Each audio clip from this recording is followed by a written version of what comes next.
এমন মানুষকে ভালোবাসেন যে মানুষটা সপ্তাহে ৩ দিন আপনাকে ভালোবাসে আর ৪ দিন আপনাকে মানসিক কষ্ট দিয়ে থাকে। এই লোকগুলোকে নার্সাসিস্টিক পার্সোনালিটির লোক বলতে পারেন।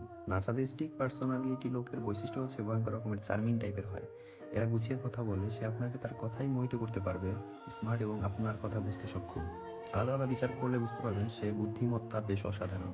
কোনো রকম এফোর্ট ছাড়াই সে সবার মন জয় করতে সক্ষম। বাট নার্সাসিস্টিক ব্যক্তিত্ব প্রাইভেটলি ভয়ঙ্কর রকমের ম্যানিপুলেটর, যার কথার সাথে তার কাজের কোনো মিল নেই। সে হার্টলেস এবং নিষ্ঠুর তার নিজের স্বার্থ এবং মতামতের ক্ষেত্রে। সে ভিতরে রিগ্রেটহীন ভয়ঙ্কর মনস্টারকে। বড় বড় মনোবিদদের মতে একজন নার্সাসিস্টকে যদি আপনি অ্যানালাইসিস করতে যান, প্রথমে দেখবেন তার ডুয়েল পার্সোনালিটি। একেবারে কোনো ফেমাস লোকের তৈরি করা চরিত্রের মতো এরা দুইটা জীবন উপভোগ করে। তার মুড ও প্রয়োজন অনুযায়ী সে তার পার্সোনালিটি মানুষের সামনে লজ্জাহীনভাবে দেখিয়ে থাকে। সে তার প্রাইভেট জীবন এবং লোকদের দেখানো জীবন সম্পূর্ণ আলাদা করে রাখে।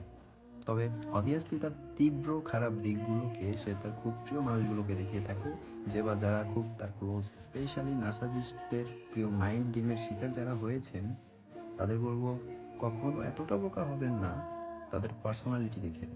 যখন তার ক্লোজ হবেন, তার কথা কিংবা ইচ্ছার বিরুদ্ধে দাঁড়াবেন, তখন বুঝতে পারবেন তার আসল রূপটা কি। সে আপনাকে প্রয়োজন মতো ব্যবহার করবে, আপনার ইচ্ছে কিছুই হবে। মনোবিদদের মতো নার্সিসিস্টরা নিজের প্রতি খুব বেশি আফসোস থাকে। তারা মনে করে তারাই রাইট, দুনিয়ার সকল লোকজনের চিন্তা ভাবনা ভুল।